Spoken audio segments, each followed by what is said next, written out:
Namo tassa bhagavato arahato samma sambuddhassa. Namo tassa bhagavato arahato samma sambuddhassa. Namo tassa bhagavato arahato samma sambuddhassa.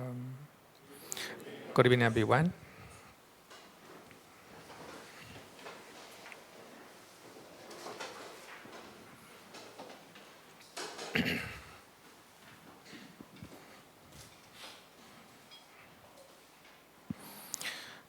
Okay, last week we talked about the first jhana. After attaining the first jhana, we need to train, we need to maintain, the first jhana, and also need to train to master on the first jhana. So by way of five masteries, right? Five masteries. So when you master in the first jhana, so you begin to realize thought and examination. Vitakka and vichara are attuned to you, to your concentration, So because of vitakka and vichara, your concentration is not stable, shaking. So vitakka and vichara are attuned to go to the next level.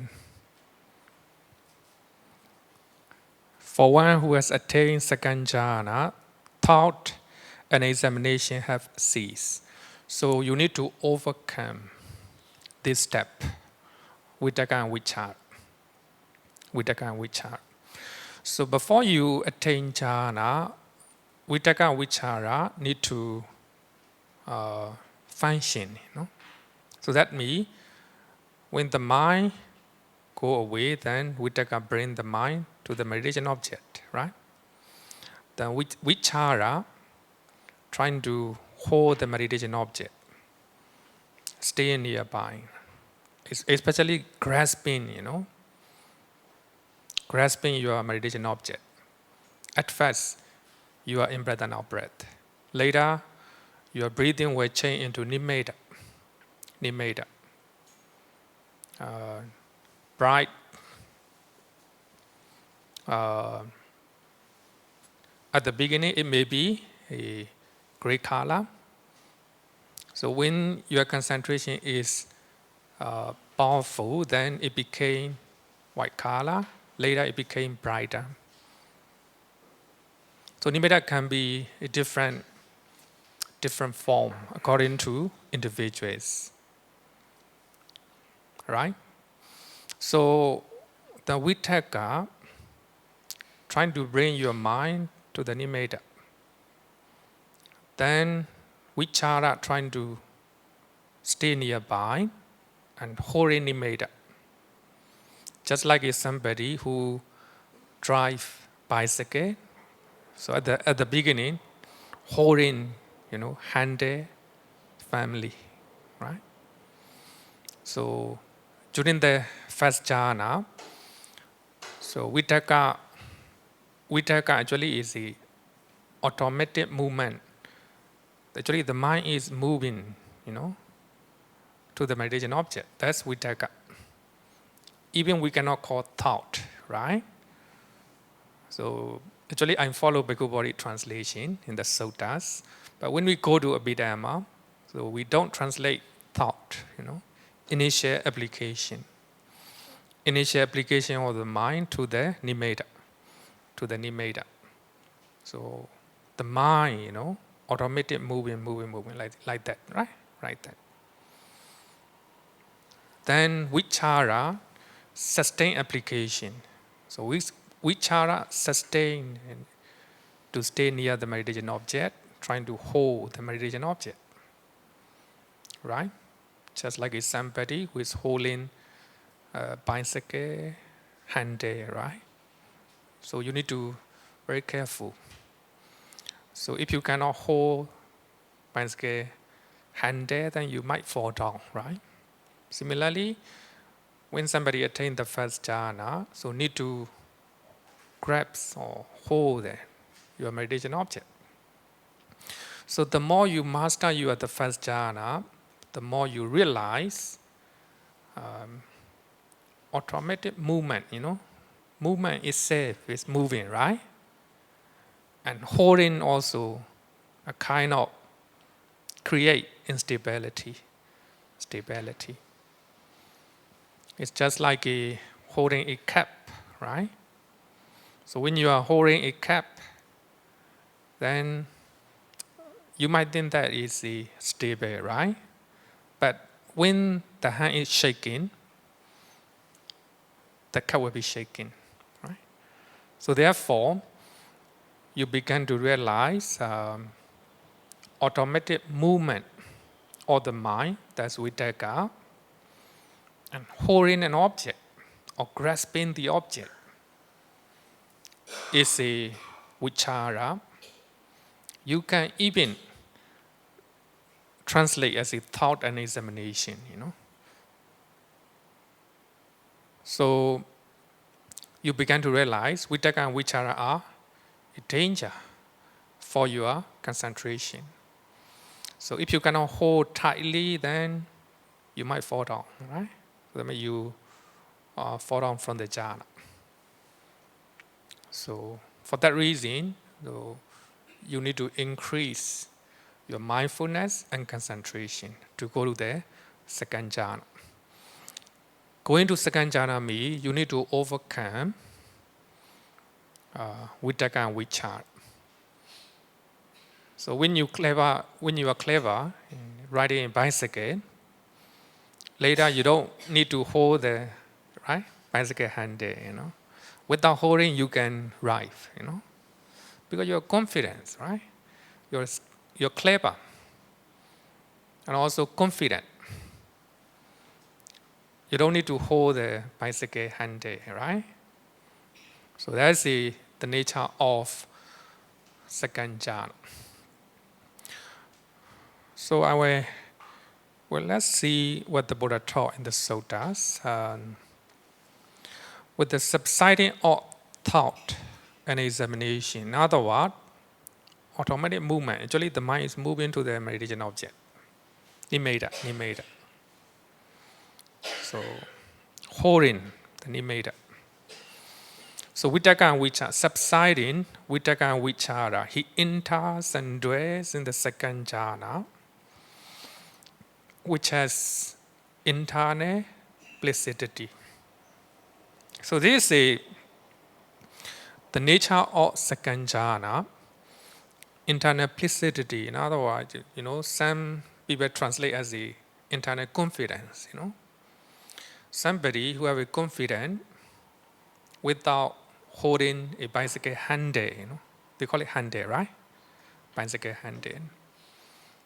You can ride, right? You can ride. It's because of practice.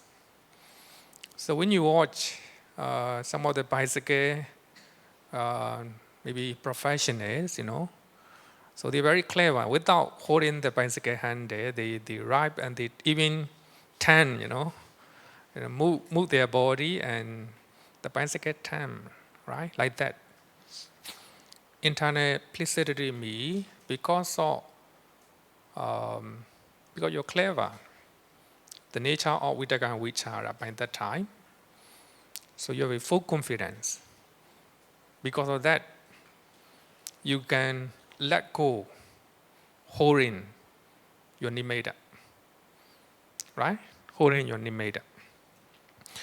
Unification of the mind unified with the nimitta. Nimitta and your mind, turn into one. Unification of the mind consists of rapture and pleasure, born of concentration. Because of your concentration, so you will have a rapture in the whole body and pleasure in the whole body. Without Vitakka and Vichara. Without Vitakka and Vichara. So that's the nature of second jhana. So later I will explain a little bit further. So let's see what the Buddha taught. He drenches, steep, saturates, and suffuse his body with the rapture and happiness or pleasure, born of concentration. It's nothing to do with our raw happiness, our raw excitement. So that there is no part of his entire body which is not suffused by his rapture and happiness. So according to this, your whole body, rapture and pleasure, pervade the whole body, So because of that, you'll be able to sit down for many hours, right? Many hours, because you don't have any airway in your mind. You don't notice your bodily pain, right? Bodily pain. Okay, let's see second jhana. In the second jhana, mindfulness is more stable, and the weapon of the mind is reduced to almost none before you attain jhana, second jhana. Yet, vichara, sustained application of the mind, hold on the meditation nimitta, and hover over the meditation object, your nimitta. Actually here, your meditation object is no more breathing, no more breathing. So you turn your mind to the nimitta, right? So when your mind go to your in-breath and out-breath, then you will fall down from the jhana. So your mind just focus on the nimitta only. But it cannot cause instability. Vichara cannot cause instability. So in the suttas, we will see only 4 jhanas, right? In the 4 jhanas. You might notice that in the Abhidhamma, we have 5 jhanas. 5 jhanas. So 5 jhana here mean, so the moment you can overcome your vitakka, but you still have vichara. So you are still grasping nimitta, but there is no automatic movement of the mind. Only the mind is grasping to the nimitta. So according to Abhidhamma, that is called second jhana. But in the suttas, overcoming both vitakka and vichara is called second jhana. That's it different. So here, even if you can overcome vitakka, movement, automatic movement, like the mind moving to the nimitta, right? Because of your deep concentration, then there's no movement of the mind to the nimitta. Only, so the mind is just sticking to the meditation object, just like a super glue, just like a super glue. But the nimitta, when the nimitta move, the mind will move. When the mind move, the nimitta also will move. But here, because of stable and deep concentration, nimitta is not moving. But when the mind is grasping to the nimitta, it creates wabe, like a shaking, a little bit shaking. So that state of mind according to Bidama, is called second jhana. So when we can remove, when a stable grasping to the nimitta is gone, one attains second jhana according to the Sutta method, according to the Suttas. So that means the mind is not grasping to the nimitta because of internal confidence. So you can let go. You can let go nimitta. The mind can let go nimitta. So that means the mind is not holding. The mind just like a onloka, just like a onloka, just observing nimitta. So when you can,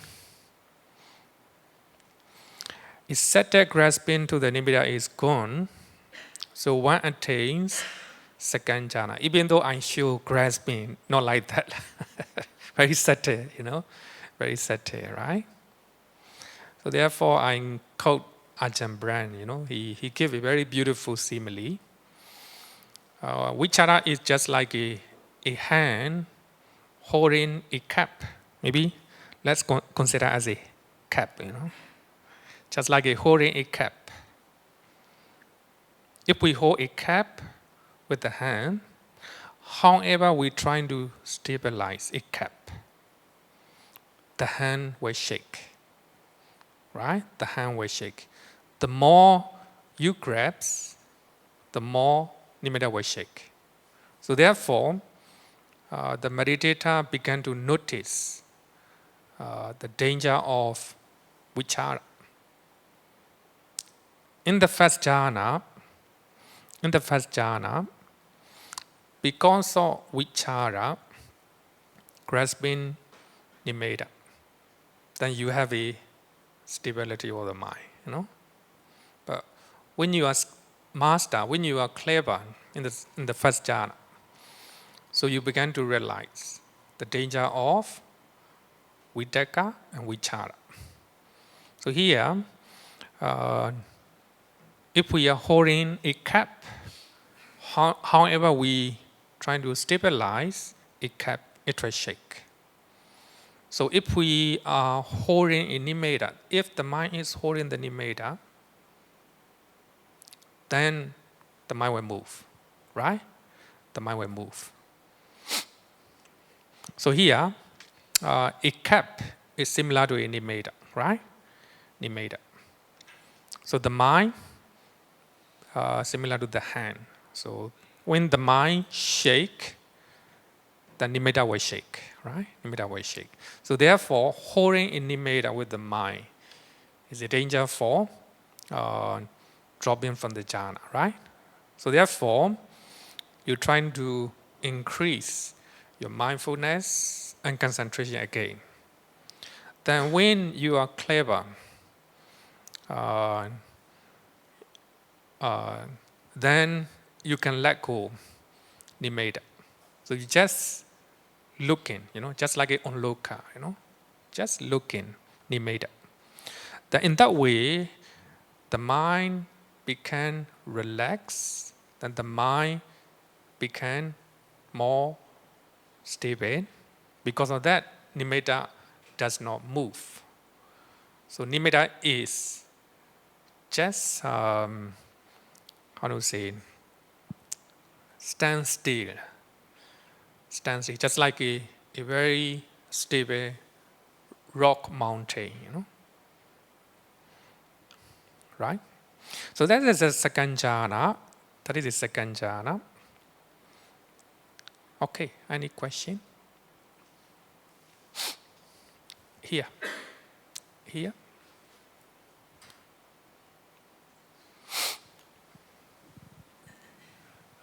But on the unifications of mind, and in order like for the nimitta not to be shaky, does that mean that actually on the second jhana, the nimitta is actually expand to become a larger size and become very large? That's why it doesn't move.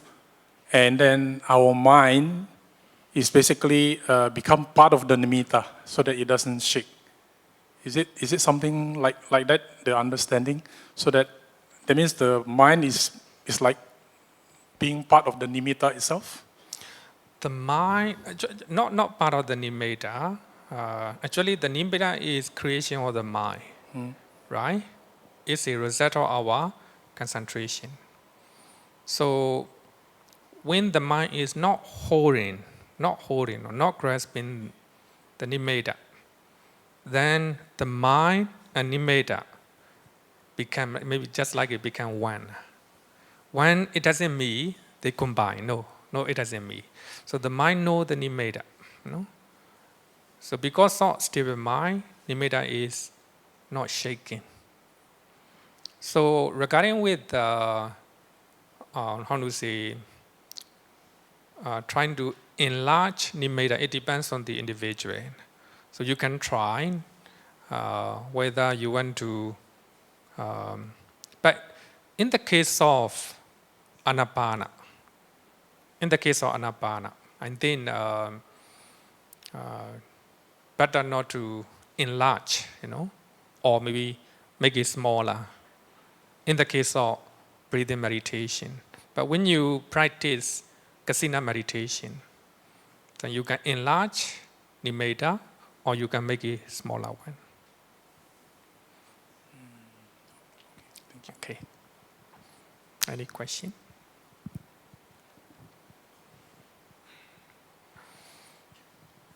Okay, then go to the. Before we go to the second jhana or third jhana, similarly, so meditator need to train second jhana, need to master by using 5 masteries, right? 5 mastery. So you need to, the moment you emerge from the second jhana, so you're trying to analyze the nature of jhana factor, the nature of piti, rapture, the nature of pleasure, and the nature of one-pointedness, samadhi, concentration. Then you need to try to enter jhana, and you need to try to emerge from the jhana, and you need to make a determination that I will trying to enter the jhana for about maybe 1 hour, 3 hour, like that, 5 hours. So you need to master second jhana. So without mastering second jhana, you cannot go to third jhana. So to go to third jhana, so you need to know the nature of rapture. So rapture is a delight and pleasurable interest in the meditation object, born of rod-like stillness of the mind. So the mind is not moving. It became like a rock-like stillness, not moving. So it is compared with the balloon which was put in the water. So balloon is easily stirred even because of a breeze.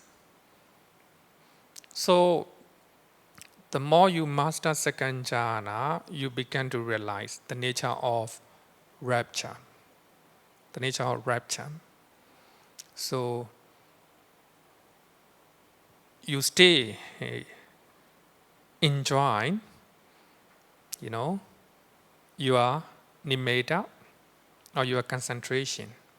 But because of that delight and enjoy, I will not say the enjoy, it rapture, then you can observe, it's a little bit of shaking, a little bit of, I'm either just like a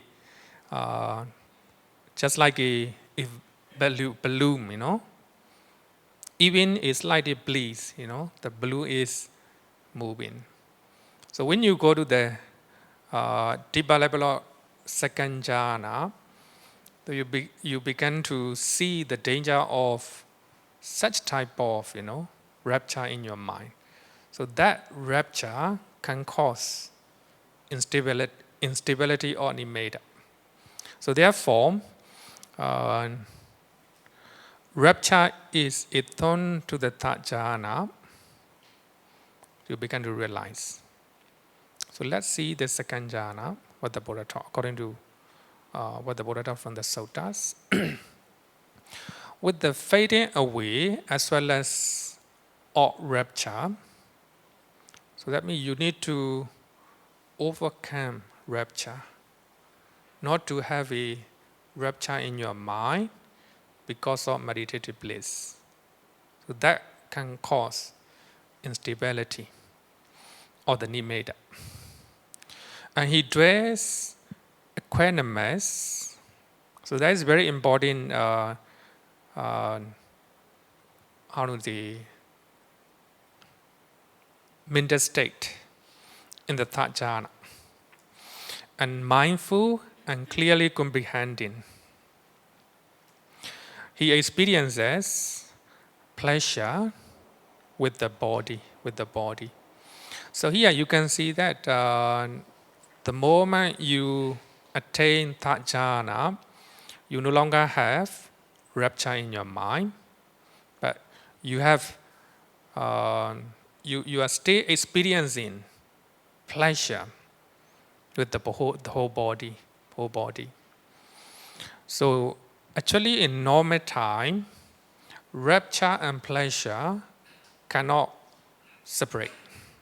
Normal time, but when you read, when you examine deeper level of second jhana, you begin to realize the difference between rapture and pleasure. So rapture can cause instability. So if you reduce your affect mental energy, then you begin to realize it's danger for the second jhana. Then you increase your mindfulness and concentration. Then you overcome. Overcome here means you no longer pay attention to rapture, rapture experience in your body, in your mind. So he dwells equanimous. So here, equanimity here means just observing. Just the mind is not, how to say, just observing, just like an onloka. Here is the equanimity here means just like an onloka. So when two people are fighting, one person is looking them, In that way, then we will know who is wrong, who is right? Who is weak, who is strong, like that. So when you are able to observe nimitta from as the onloka, the mind became more, the mind, how to say, less involvement with the nimitta. It's called equanimity. And mindful, full of mindfulness. Here, mindfulness is stronger and also clearly comprehending. So you begin to know the nature of nimitta clearer than before. So at the same time, so one experience pleasure with the body. So the whole body, so you have a pleasurable interest. Pleasure in your body. In other words, it's without rapture or without joy. So you experience pleasure in the body.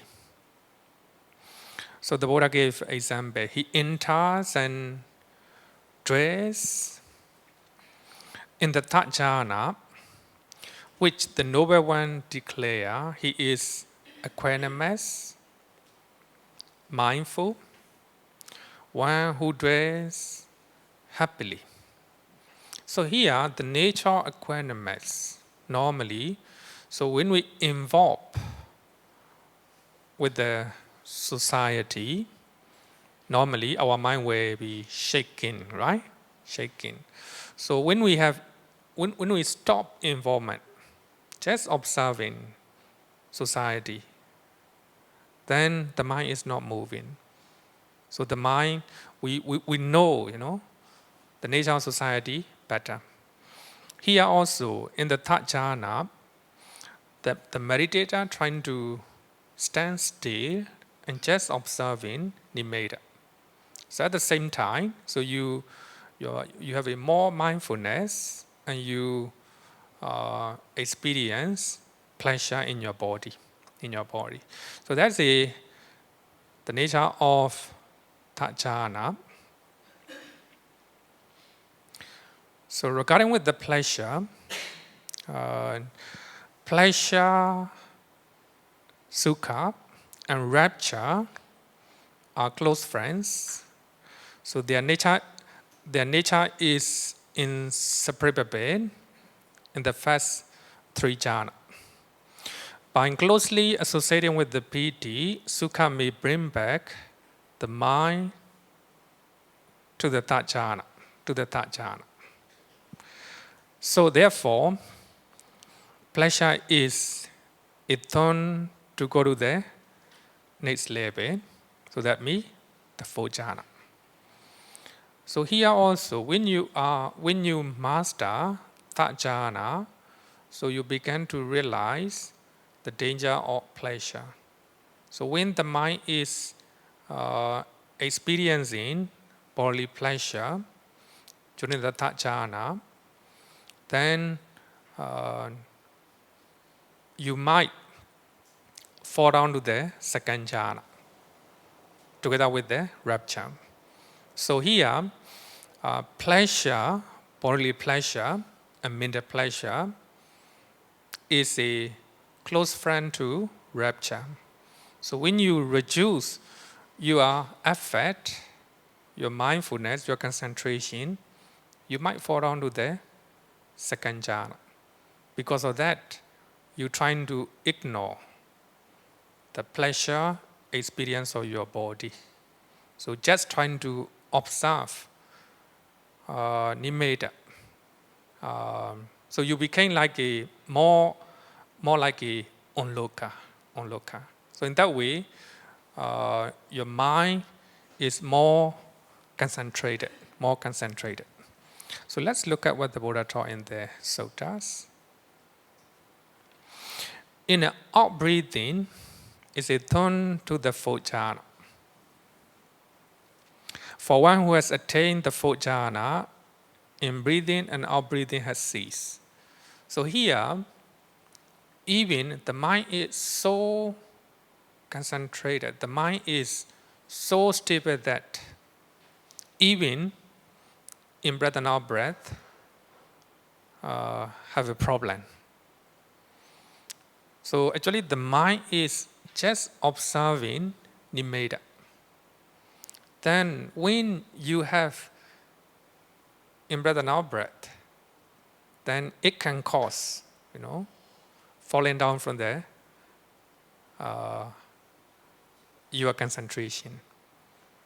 So therefore, especially when you are in the first jhana, you are in breath and out breath, it's calmer and calmer, softer and softer. When you go to second jhana, third jhana, more softer. But you still have a slight in breath and out breath. So because of that breathing, it can cause, how to say the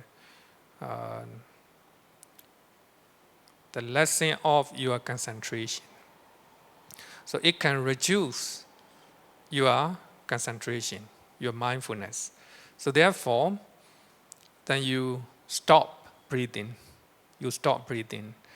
So when no longer breathing, then there's no hindrances. So there is no more to distract your concentration. So the moment you stop your breathing, then the body became calmer. So that means no more breathing me, no more shaking, no more shaking. Because of that, your concentration getting higher, right? And calmer. So let's look at what the Buddha taught. So therefore, actually, the Buddha said that ataka vachara. So his teaching, some of his teachings are beyond logical thinking, beyond logical thinking.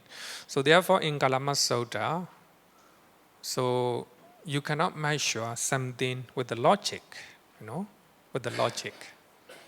That's very important.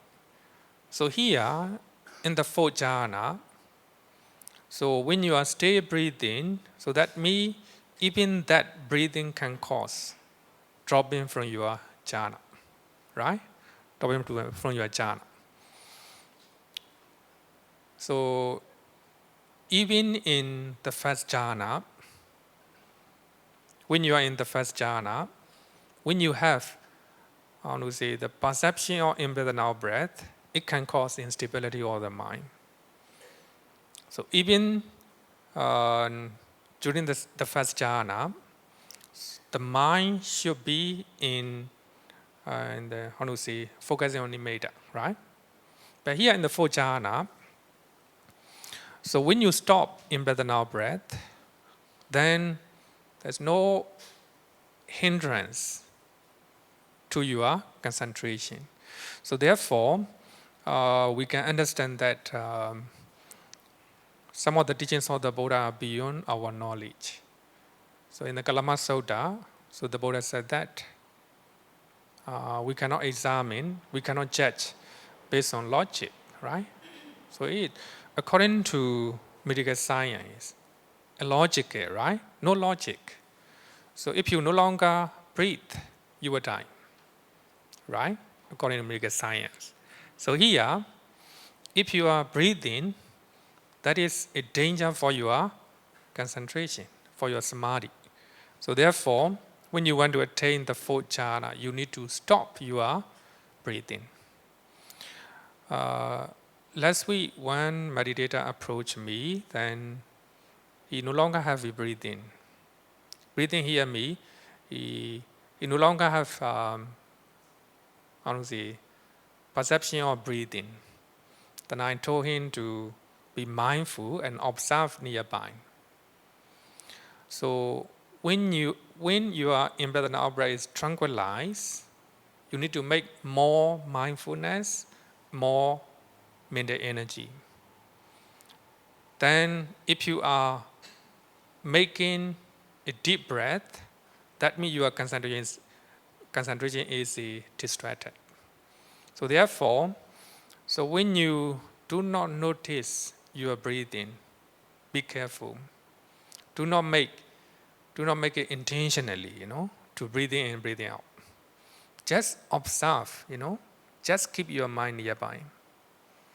Later you will notice you are very fine in breath and out breath. So that means your mindfulness, your concentration is getting more and more powerful, right? But here, when you go to the fourth jhana, you need to stop breathing. Otherwise, that breathing will distract your concentration, right? Okay, let's see what the Buddha taught. With the abandoning of pleasure and pain, normally, the moment you attain the first jhana, no more pain, But here, the Buddha want to make sure that when you are in jhana, there's no pain, as well as you need to pay attention to your pleasure. And with previous passing away of joy and dejection, as I earlier said that the moment you attain even the first jhana, there's no more dejection. But here, the Buddha want to pinpoint this one, joy. He enters and dwells in the fourth jhana, neither painful nor pleasant, which has purification of mindfulness by equanimity. So this is a very important one. Purification of this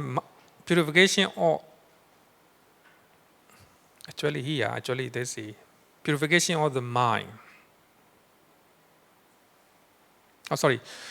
Purification of mindfulness by equanimity. Your mindfulness, your concentration is more and more pure because of equanimity.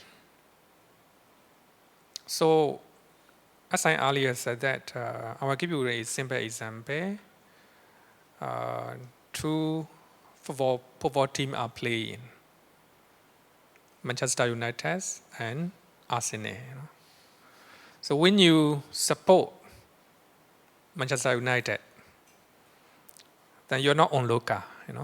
You will have a bias to Manchester United, right? But when you are not, how to say that, supporter of two teams, just observing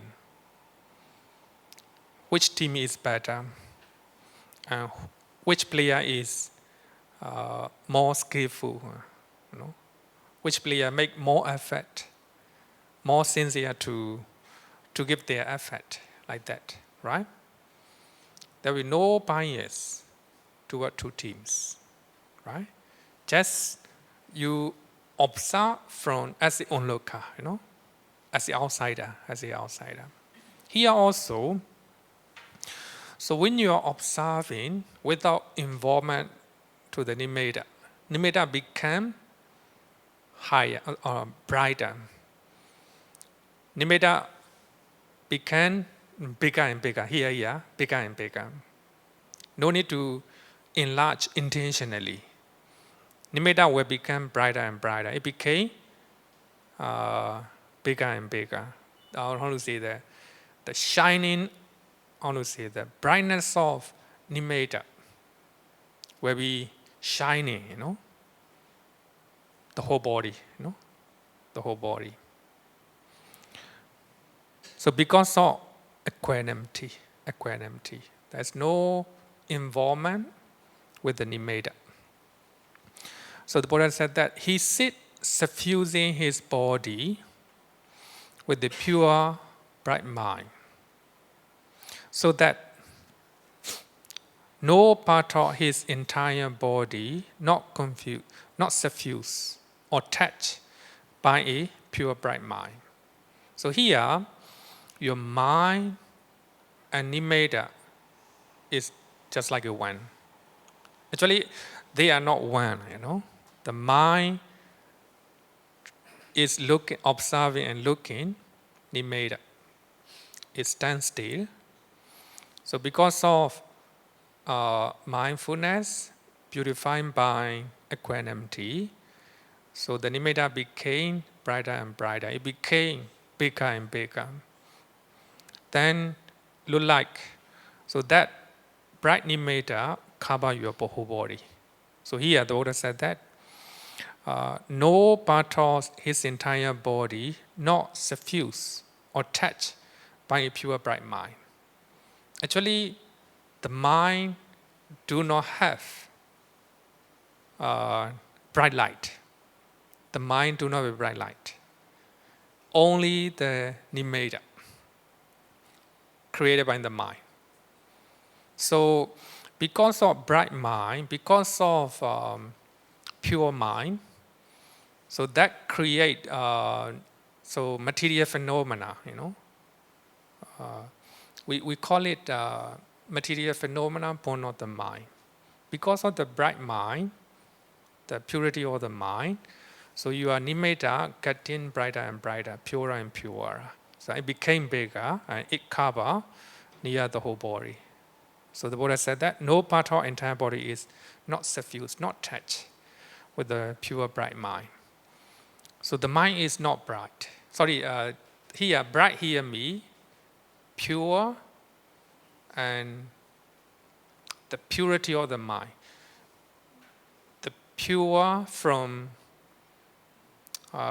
any hindrances in the mind. Hindrances in the mind. So that's the nature of the fourth jhana. So because of that, the purity of the mind, the Buddha gave example of a polished mirror. Polished mirror. So when you see your body in the polished mirror, you can see your face clearly, right? So with the help of the fourth jhana, so the mind is very clear. So when you direct your mind to know your previous life, you are able to do so. So for that reason, the Buddha attained enlightenment based on the fourth jhana. So when the Buddha attained the fourth jhana, his mind became like a polished mirror, clear. Then the Buddha inclined his mind to know his previous life. We call it Pobbe Nivasano Sati, recollection of previous life. So when you attain second jhana, you can also do that. You can also do that. Then that's the power of the fourth jhana. Normally,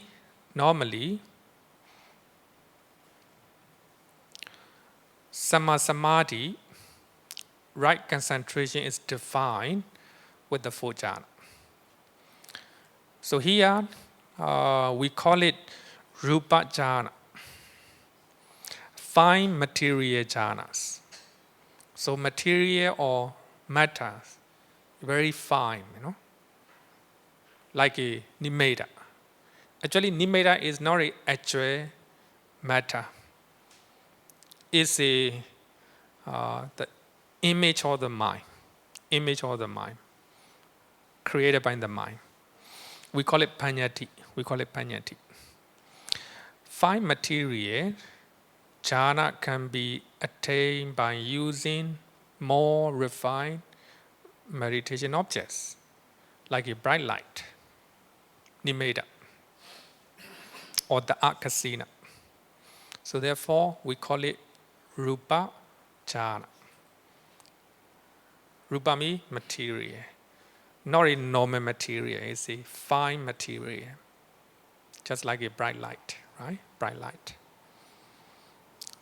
That bright light does not really exist. When you open your eye, disappear.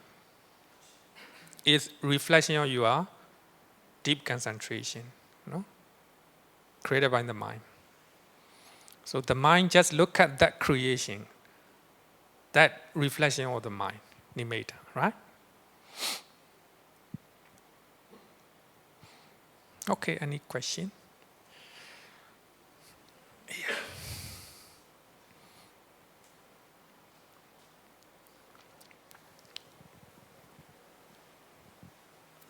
Bhante, I look at this four jhana at a different perspective. These are all like meditation stage. So when I listen to you on the four jhana, I'm thinking like in our daily life, we are actually practicing our four jhana. For example, in front you saw anger. It's an object. And you have the thought of anger and you examine the anger. So you have to ask yourself whether you want to respond. That's where your rupture is. You'll be very pleased or you're very unpleased. So at that moment of time, you have to so-called come down to the stage of stillness. It means you do not even to respond to the anger because you know this anger is not yours. It belongs to someone who is angry, but he is facing the anger towards you. And it's either you receive it or you just have the thought, you examine it, but you do not want to clinch it anymore, either in the third or fourth. And your last thought you're taking, like, it's just like a mirror. The mirror will reflect the anger, but you tell yourself that anger doesn't belong to you because when the anger go away from the mirror, the anger is not there. So if we practice the four jhana in that stage, you are actually at the moment of time in your life, you achieve that moment of blissfulness where you didn't even respond. And your life will be just like that. The reason why people quarrel and angry because they don't go through the four jhana. That's how I see the whole That is four a- jhana life. That's your four jhana. New four jhanas. Actually, when you don't have anger in your mind, so that is a nibbana. That's nibbana, temporary liberation of the mind.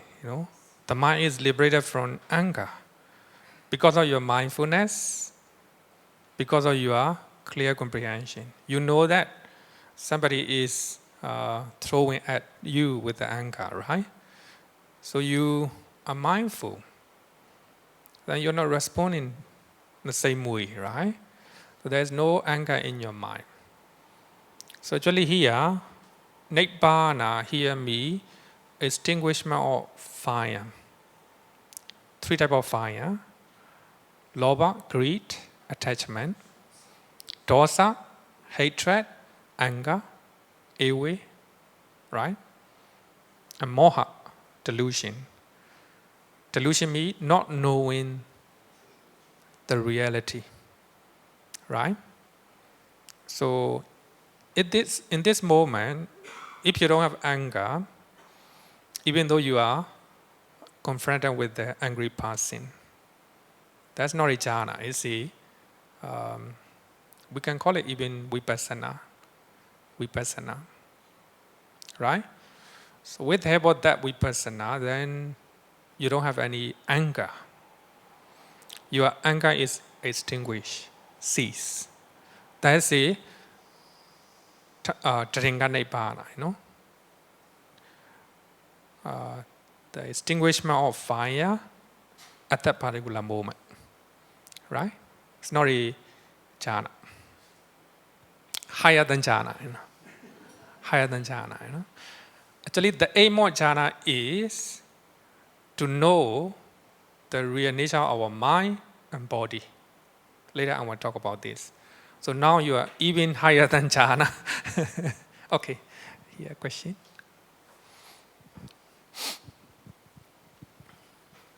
Bante, back again to the nimitta. Since the nimitta is said to be created by mind, does a meditator's mind actually put an effort to create it, or it is just a byproduct of the effort in concentrating on the meditation object? Actually, byproduct. Actually, in the long run, you don't need to create. You don't need to create. So here in breathing meditation, right? Breathing meditation. The meditator just focus on in-breath and out-breath, keeping your mind here, right? So when you know the whole body of in-breath and out-breath, when you can see, the line of in-breath and out-breath, so that tend to nimitta. Mostly starting from the gray color, line of air. Some people just like a thread, just like a thread. Because even in our normal life, right? So when you close your eye, when you focus on your in-breath and out-breath here, then you can experience, right? Touching of air. Then the mind create. The mind visualize. I want to say that the mind visualize the line of in-breath and out-breath as a kind of entity, kind of entity. So you're not creating purposely, but the image, the line of in-breath and out-breath, line of air. So therefore, we have a different form of nimitta, depends on our imagination, right? Imagination. You might imagine this is a line of thread, just like a line of thread, maybe gray color or white color. Some people may visualize like a kind of cloud, kind of cloud, right? Touching your here. You don't need to create. So later the mind will, maybe I think, create or visualize, We can use both. We can use that. Okay. Yes, question? Evening, Bante. The follow-up on the answer that you gave, the creation itself, isn't that a kind of proliferation of the mind, which is really not necessary? And I suppose what my understanding is that a lot of teachers would say, Proliferation. don't even bother, just forget it. Actually, we cannot use the word proliferation. Proliferation means three type. So you attach to the nimitta, right? And also, after visualizing nimitta, having nimitta in your mind, you might think that within a few days and within a few months, then I read this level. Some of my friends, even they're practicing for many years, they couldn't reach this level. So that means I am better like that. Can see. Like that. So here is not creating, not having attachment to that, just observing, right? Observing. So when you observe in breath and out breath, then later you visualize, or you just like a line of air, like that, thread of air, like that. It's not a proliferation. You imagine, you are breathing. Is the imagination itself something that is, it sounds like it is an add-on which is really quite unnecessary, because having the awareness of the in and out breath, and if there is a sensation to it, being aware of it is sufficient, I suppose? No, sufficient. It's still not sufficient. So without having nimitta, you will not attain any jhana. If you just observe in breath and out breath, then you will not attain any jhana.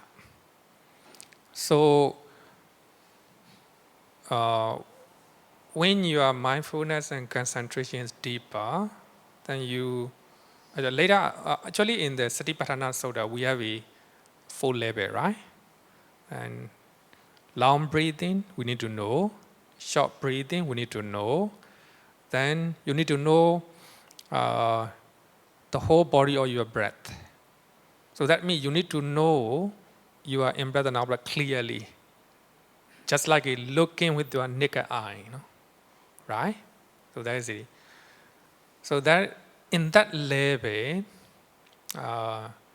then meditator, maybe it's not purposely, meditator began to notice, the in breath and out breath, and another maybe reflection of your in breath and out breath, Then, when you have that nimitta, right? So when the mind moves to nimitta, then nimitta will disappear sometime. Then you need to come back to your in breath and out breath. So the more you can develop your mindfulness and clear comprehension, mindfulness and concentration, then your nimitta will appear again. Actually, in breath and out breath and nimitta are different. We can say that of course, it's creation of the mind ultimately, but not created by the mind purposely. It will disappear whether you create or you do not create, right? Suppose you have a sneeze, you are sneezing, right? There's no dropping from your nose, but you thought dropping some, liquid is dropping from your nose. It's creation of the mind, but actually not dropping, right? Not dropping, because I'm sneezy right now. So what I mean is, actually it's not dropping anything, but I'm thought dropping. Similarly, we are breathing, right? So you know the whole body of your breath. In other words, you are seeing in breath and out breath very clearly, right? Very clearly. That is a thought level, right? Then in that level, you will have a nimitta, begin to have a nimitta. So that nimitta might appear a little bit far from you, but the mind shouldn't go to the nimitta. Then trying to keep your mind in breath and out breath. Then nimitta might appear in front of you, just in front of you. Then when the nimitta is not stable, shaking, do not go to that nimitta. Just focus on in breath and out breath. Then, because of your mindfulness and concentration, nimitta become still, right? Then you chain to your mind to the nimitta, right? Nimitta. Yeah, it's a creation of the mind ultimately, right? But you do not create purposely. It will appear because of your stable mind, right? Stable mind. So Bante, so to briefly check if I understand what you said correctly is, before we can get nimitta, we have to be very mindful or concentrate our mind on our breathing, knowing whether it's long or short, and also knowing the entire body of the breath. Yeah. Now, having said that, can you elaborate on what do you mean by knowing? Because that is essentially how we would then eventually get to the concentration and then the byproduct of nimitta. So I'm in the infancy of my meditation training. So I think it's very important to understand what do you mean by long and long breath, short breath, knowing the entire body of the breath, because that sounds like there is judgment because there's long, there's short, and knowing. Of course, knowing is No need part to of it. judge. When it is long breath, just know. Just bare knowledge. Actually, the Satipatthana Sutta say bare knowledge. No need to judge. Just know it. Long breath. Then when you are breathing, when your breath is short, just bear awareness or just know, right? Short breath. So then when you see entire in breath and out breath clearly around here, when you know the touching of the air here, just know it, that's all. No need to judge, So that means when you judge, that means your concentration will be interrupted. So just know it, right? Just know it. Then nimitta will appear. So when the nimitta appear, then you need to just stay, in breath and out breath only. When the nimitta is very clear, stable, then you change your mind you change your attention to the nimitta. No more go back to in breath and out breath, right? That you may have a bright light in those times. Don't pay attention to that. So just focus on nimitta only. Then later you are in breath and out breath, tranquilize, getting calmer and calmer, right? Because you no longer pay attention to in breath and out breath, right? Then it became calmer and calmer, stabilize. So that is a third level. The fourth step, right? The fourth step. So when you go to the fourth jhana, you totally tranquilize, right? no more breathing. Your body not shaking. That's the reason why the Buddha taught to Venerable Kapina. So he is entering to the fourth jhana. Body is not moving, stand still, right? That's the fourth level, tranquilization, right? Tranquilization of in-breath and out-breath. Okay. Thank you, Bante. Okay, then let's move to the. So I will go to the right concentration. I will go back to the right concentration so that you know the definition of right concentration. So in the Noble Eightfold Path, so right concentration will be the last factor. So when you have a right concentration, then you can practice vipassana. So that will be the best, or maybe I would say that the best way, to practice vipassana. It doesn't mean you must go to under the fourth jhana. So when you attain the first jhana, then you can practice vipassana. Some people prefer to practice vipassana than after going to the first jhana. But when we follow the footsteps of the Buddha, we trying to attain the fourth jhana. So here, right concentration is defined as the first jhana, second jhana, third jhana, and the fourth jhana. Right? So this is called right concentration. So this is a typical definition of right concentration. So that means, according to this, if you want to attain Nibbana, you must try to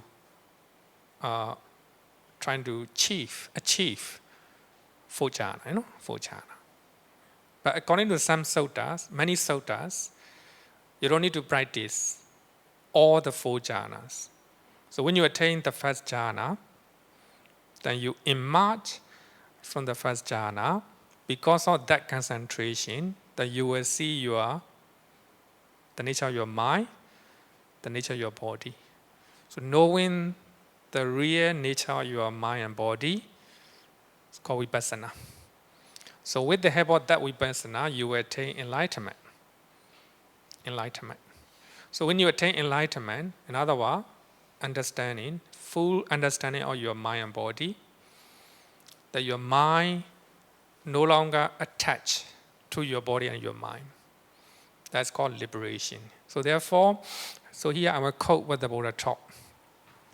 Right concentration leads to right knowledge, samajnana, which is another name for enlightenment.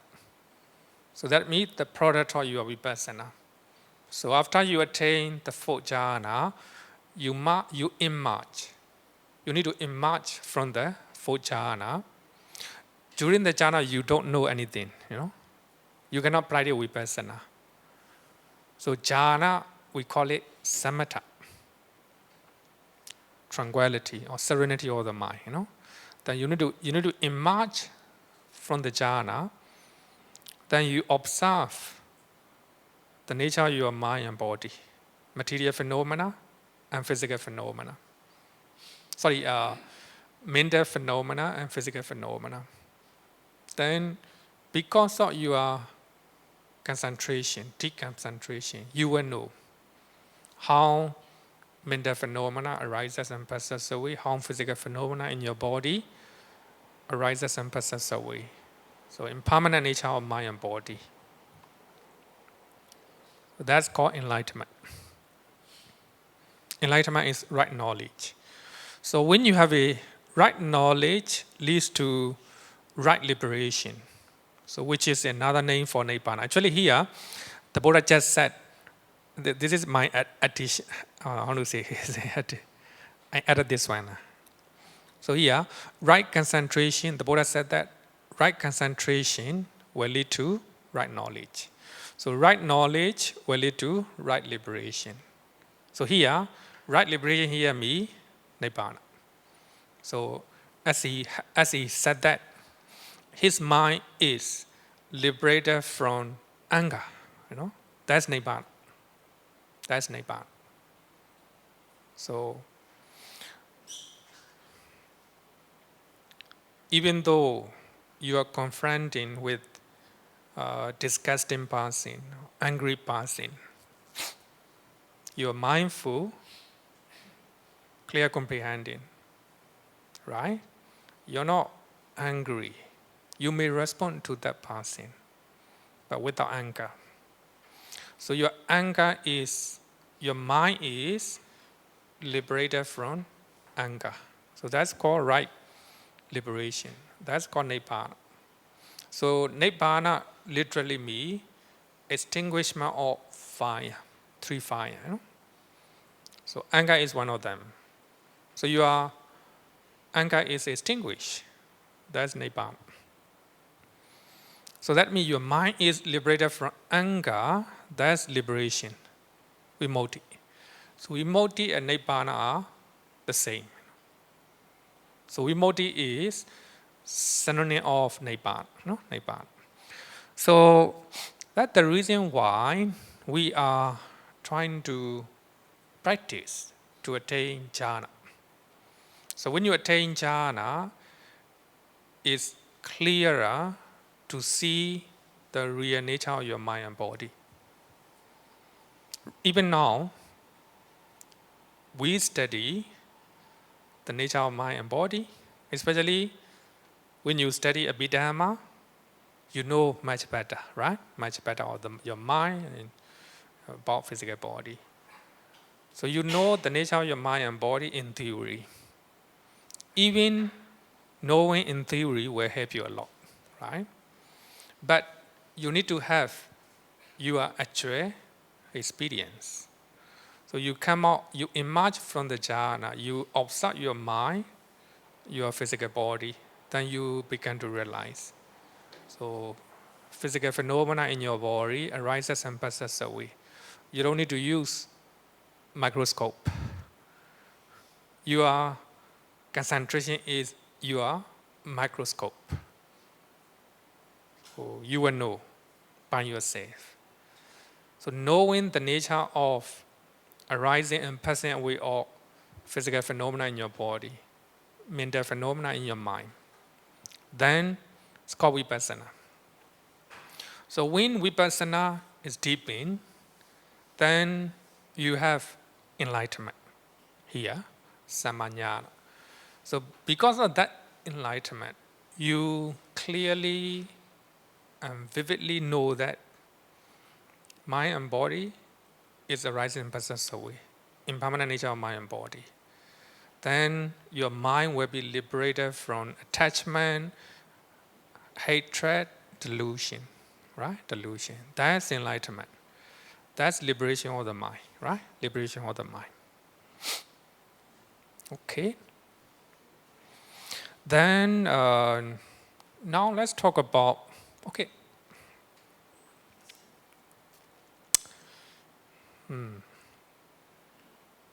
May I take a little bit of your time today? So sorry, today I'm late. Today I want to discuss about three types of concentration. Three types of concentration. So this is a traditional interpretation. In other words, commentary interpretation. Number one is a Kanika Samadhi. Stillness of the mind before assess concentration. Upachara Samadhi, assess concentration, which is a unification of the mind just before one attains jhanas. Another one is Appana Samadhi, one pointedness of the mind during the jhana. And Magga and Phala. Here we say only jhana, jhana. So here, number three is jhanas. It might be the first, second, third, and fourth jhana. Even the immaterial jhana. So here, in the Pali Canon, we don't use immaterial jhana. We just use immaterial attainment, arupa samapatti. But here in commentary and Abhidhamma, we use arupa jhana, arupa jhana. So here, when you look at samadhi, right concentration, right concentration. So the Buddha always define right concentration with the four jhana, with the four jhana. But here, traditionally, or the commentary said that another two type. One is upachara samadhi, very stable concentration that attain before you attain jhana. You are not in jhana yet, just before you attain jhana. There is very stable state of mind. So based on upachara samadhi, assess concentration, or threshold concentration. So you are entering Mangala Vihara. You are just staying just in front of the gate.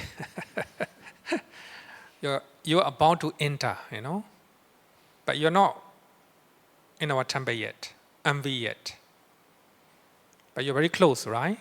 Similarly, just before you enter the first jhana. So there is a state of mind, very stable, called assess concentration, threshold concentration, right? So based on that concentration, then you incline your mind. You direct your mind to your body, to your mind. Then because of that concentration, you begin to know the real nature of your physical body and mind. Then you attain enlightenment. Then you become Sotapanna, even you become an Arahant, according to traditional interpretation. And also, we call it Kanika Samadhi, stillness of the mind before assess concentration. So this one is it's not normal concentration, Maybe your concentration is very deep. You know the whole body or you are in breath and out breath. Then you might have nimitta. Your mind is not going anywhere. But you are not near to the jhana, right? Not, even upachara samadhi, assess concentration. But your mind is very stable, calm. So because of that momentary concentration, we call it momentary concentration. Then you incline your mind, you direct your mind to your physical body, even the body of other people. And you direct your mind to your mind, Then you realize impermanent nature of your body and mind. Then you can even become an Arahant, right? There's a traditional interpretation found in the commentary. So that interpretation is challenged by some scholars, not many, some scholars, especially the scholars. One of them is Bhante Ajahn Sujato. I think many of you know him, right? So in his History of Mindfulness, and I quote, Samatha is the steadying, settling, and unifying the mind, unifying all the mind. Here, as in virtually or central doctrinal context in early texts. So that means the suttas. Samatha or samadhi is the four jhanas, as we already found, right? Four jhanas. We must, therefore, conclude that the four jhanas are an essential, intrinsic part of the path to Nibbana, right? The path to Nibbana. So that means samadhi is defined with the four jhanas. So when you want to attain Nibbana, you need to attain one of the four jhanas. You don't need to, actually it's quite clear that in the suttas, even you attain the first jhana, then you can practice vipassana.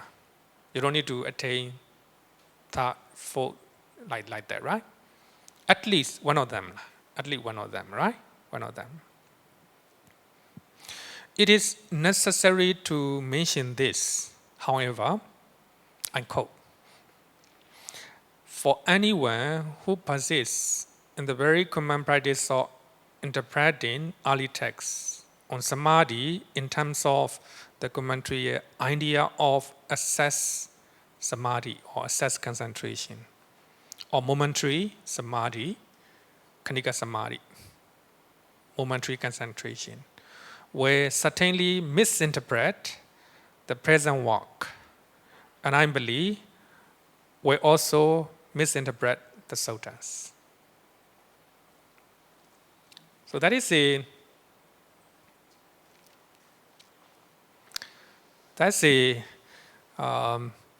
some scholar like Ajahn Suchado and Ajahn Brand, and also some people, But here, traditional meditation masters like Ajahn Chah,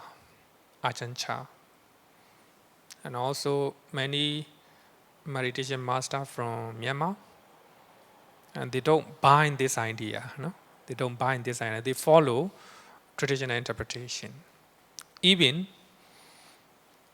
Paul Seattle, who pinpoint importance of attaining jhanas, and he said that.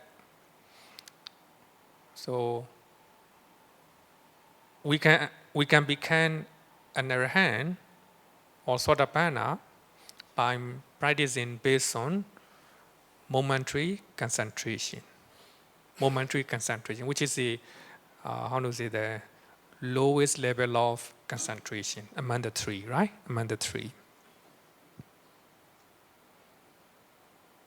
So I want to give you my point a little bit. I will discuss next week further by quoting what Ajahn Chah say, and also what other meditation masters talk about it.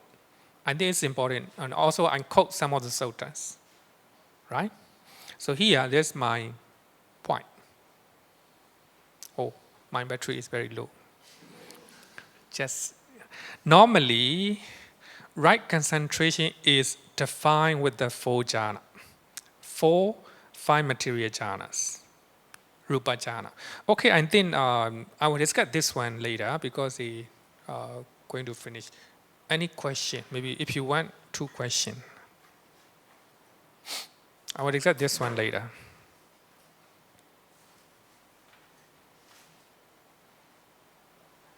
Two questions?